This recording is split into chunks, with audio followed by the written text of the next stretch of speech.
Bless up my people. Welcome back to the channel. It's your girl Anisabel Rose. Thanks to all the new subscribers. Thanks to the returning subscribers. If you're new to the channel, subscribe, turn the post notification bell on. Put it on all so you won't miss an upload from me. On the road to 20k, help me to get there, my people. So in this video, my people, I go basically do a comparison video. But because I don't want it too long and drawn out, I just take excerpts from both leaders of the People's National Party and Jamaica Labour Party and sort of doing a comparison video. So only can compare and make me know which speech was the better speech and who only think would have deliver to the Jamaican people. Be it the Jamaica Labour Party to get a third term or the People's National Party to regain the power in Jamaica. Only make me know, my people. Tune in, take a listen. I'm refreshing the memory of what Mark Golding said, some of what he said in his speech at their 85th annual conference versus what the Prime Minister Andrew Only said in their 80th annual conference meeting. Comrades, help me welcome your future Prime Minister. Help me welcome your leader, Mark Jefferson Golding. Mark Golding again. Yeah.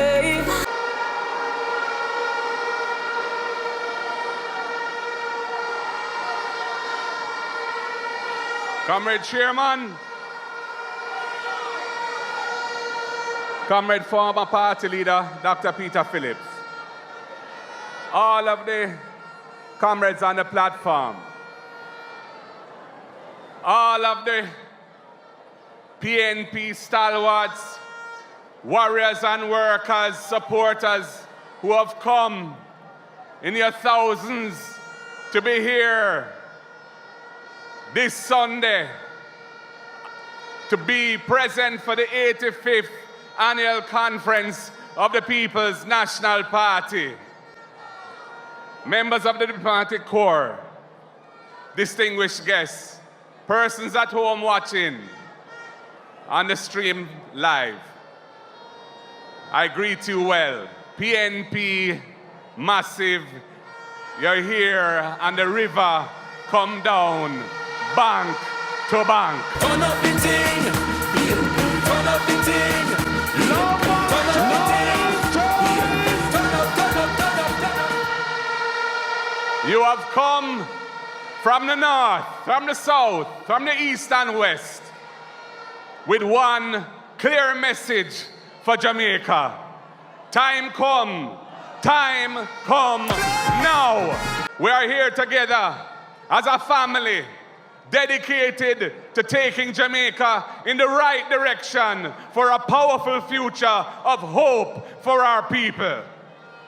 And speaking of family, I want to acknowledge the rock, the love of my life, my wife, Sandra. Big up.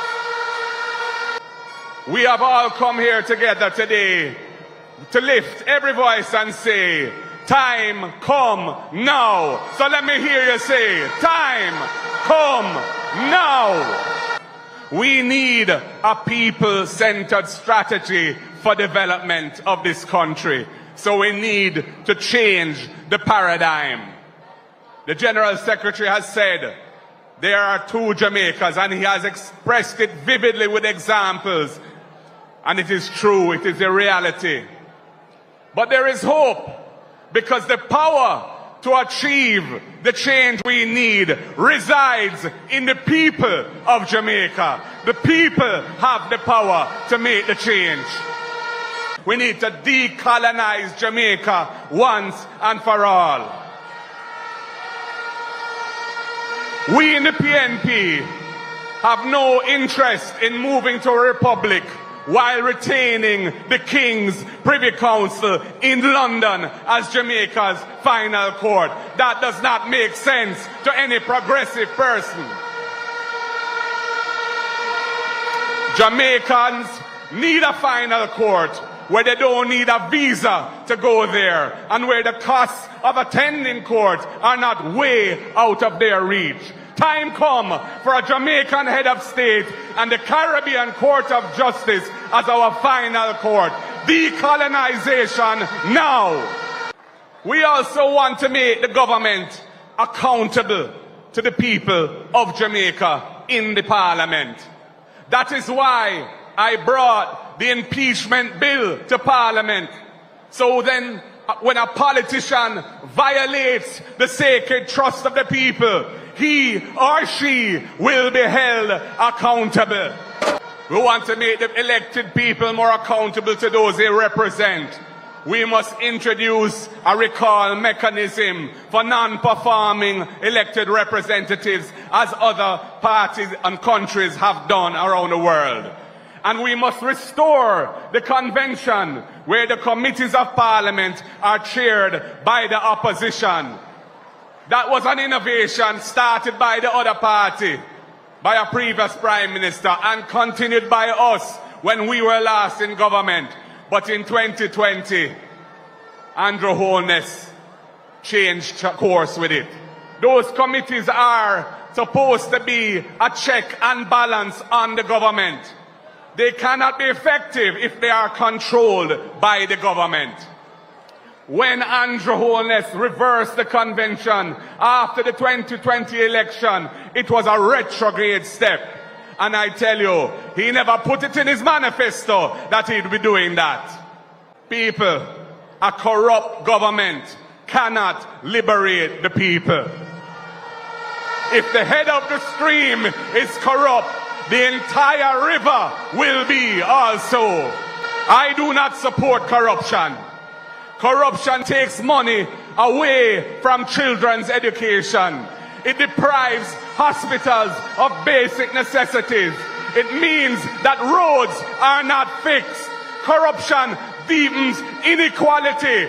It siphons off taxpayers' money to make a few cronies richer with the political connections instead of benefiting the people. I have said it before and I will tell you again. Jamaica cannot move forward without a government built on integrity that embraces principles of good governance in this country. That is what I believe in. That is how I live my life. I, Mark Jefferson Golding, am a born Jamaican, son of the soil. While things look good on the books, we are not balancing people's lives, as Sister P would say. Our economy is not delivering prosperity for the majority of our people. The education system is failing our children. And our society is plagued by high levels of violent crime. How can any government claim they deserve another term in office when this is the record and this is what they're delivering for the people of Jamaica? So when the government gets a credit rating from the credit rating agencies indicating that Jamaica is a good credit risk, we know that. We made that happen. Dr. Peter Phillips, Sister P, with me doing the legal work to support it, made that happen. But it is not enough, and the people need more. And the power lies in the people to make it happen. The PNP will lead the country on a new mission, which is to achieve the next great transformation of Jamaica. We must take Jamaica out of the current low-wage, low-tech, low-growth model and move forward to a higher level of national development. Taking our nation in the right direction can only happen with transformation in education and training. Education and training will therefore be the #1 priority for the next PNP administration. That is how we will focus on bringing along those who are currently left behind. We will make investments in teacher training, in teacher compensation, in infrastructure and technology to support services for parenting. We need to give our children the best start in life. We will expand and improve the school feeding program to ensure adequate and proper nutrition and to encourage school attendance. We will eliminate the need for a guarantor of a student loan, which many students from low-income families find hard to find. We, the PNP, will incentivize partnerships between the state's training institutions and private sector companies which have strong training capacity to address the shortage of workers that is now becoming a major factor in the underinvestment in this economy. We will work with the private sector to solve that problem. You are, and welcome now to address you, Prime Minister of Jamaica, leader of the Jamaican Labour Party, Andrew Holness.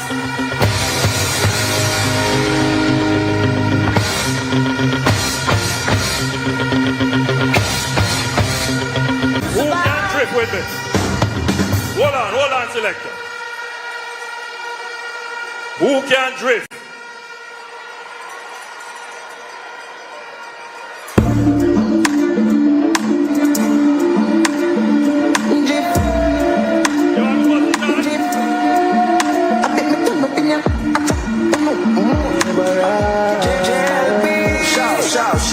Shout. I want to thank our long-standing chairman of conference, Minister Desmond Mackenzie. Ever since I'm coming to conference, Desmond has been the master of the proceedings, and he has done an excellent job.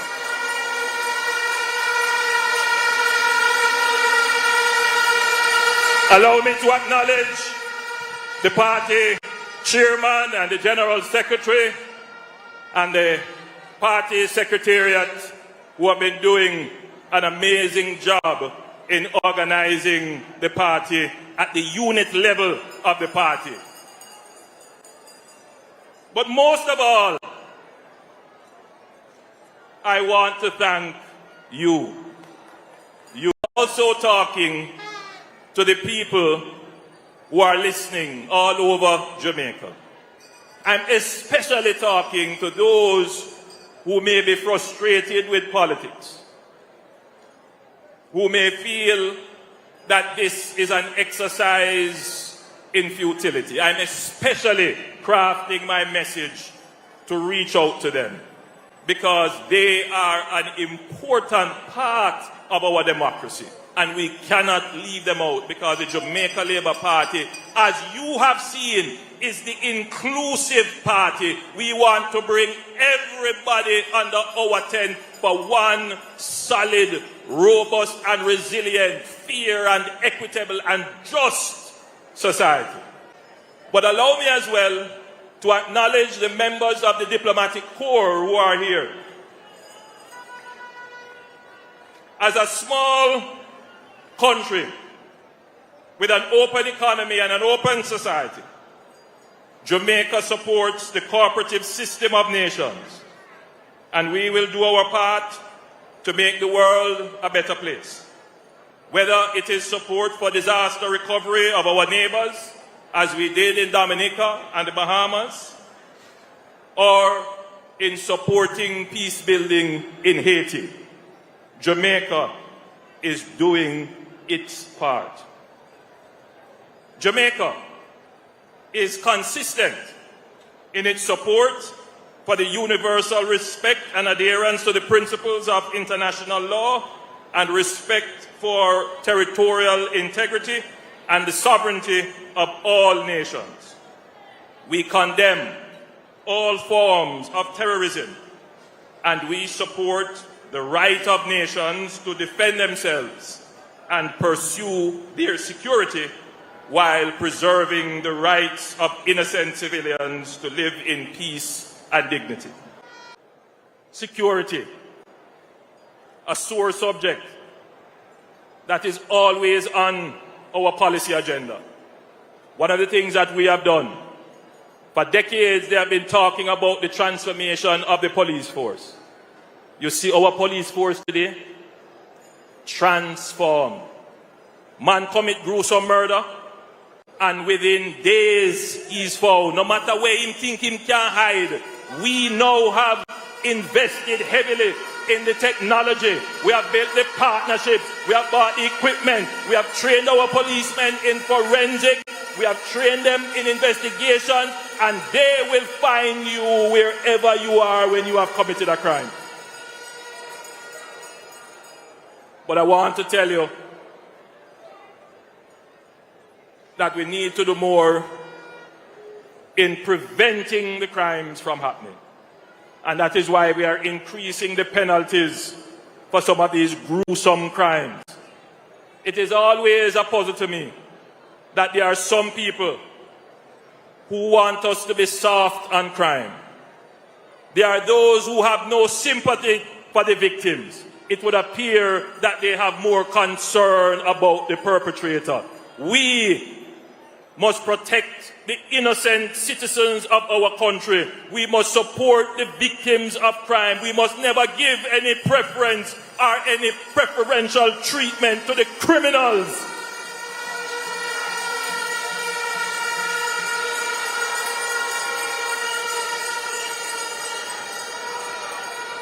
And that is why we are going through all the various laws to increase the penalties to act as a deterrent. There are some who say that arresting people and locking them up is not a deterrent. You know, Jamaica has probably the lowest incarceration rate in the Caribbean. Now, I want to talk about roads. Roads. I know many of you come here to hear what the Jamaica Labour Party is going to do about the state of our local, secondary and community roads. Minister Montague went on and on and on. I thought he was the Minister of Economic Growth and Job Creation, telling you about all the wonderful highways we are building. But I know that local roads are a sore point, very sore point. And that is why we have allocated 40 billion Jamaican dollars over the next 2 budgets. $40 billion. And we're going to divide that $40 billion in half. We're going to spend in the first year $20 billion divided equally per constituency.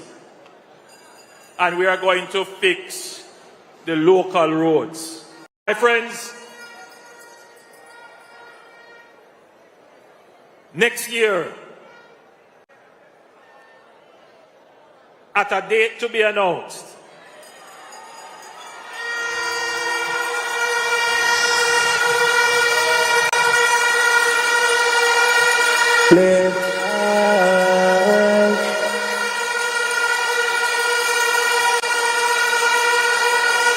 at a time of my choosing, we will be going back to the people on the local government elections. We have no fear in facing the people of Jamaica.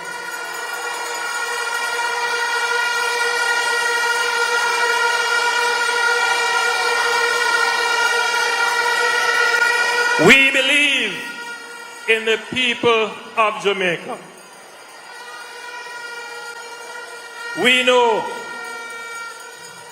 that there is a generation of Jamaicans who were not born in the 1970s.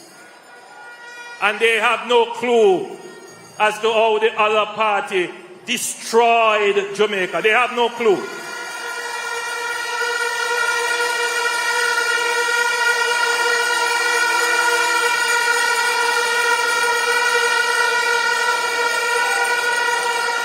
There is a generation born in the 90s and the early 2000s.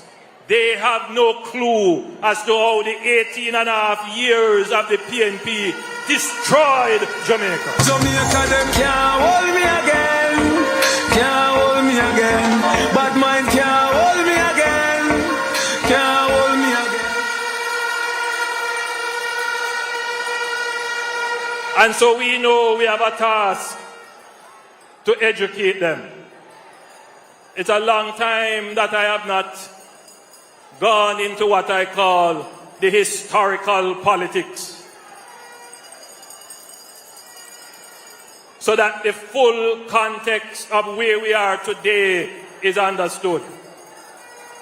Our young people need to appreciate how far we are coming from and what we had to struggle against, so that they can understand what we have achieved today and how we have transformed Jamaica into the gem of the Caribbean. I'm a people, I want an honest opinion on this. Right? Back then, a whole heap of persons spoke out and said that Mark Golding delivered a Michael Manley type of speech. But, you know, they sort of took off some points from him because they said that he didn't went in depth with the whole crime aspect. And many persons, like how them scrutinize some of Mark Golding's speech, many persons scrutinize Prime Minister Andrew Holness's speech just the same. And some people are say him going good, while he have a set of say he didn't touch on certain things. Him not talk about corruption, him not talk about crime strategies, and so on and so forth. And we even see persons saying that this is the worst speech in the history of Jamaica. But I want to hear from all of my people. Drop on the comments in the comment section and make me hear what the verdict based on the comparison between these two leaders. And who you feel will take the people to another level.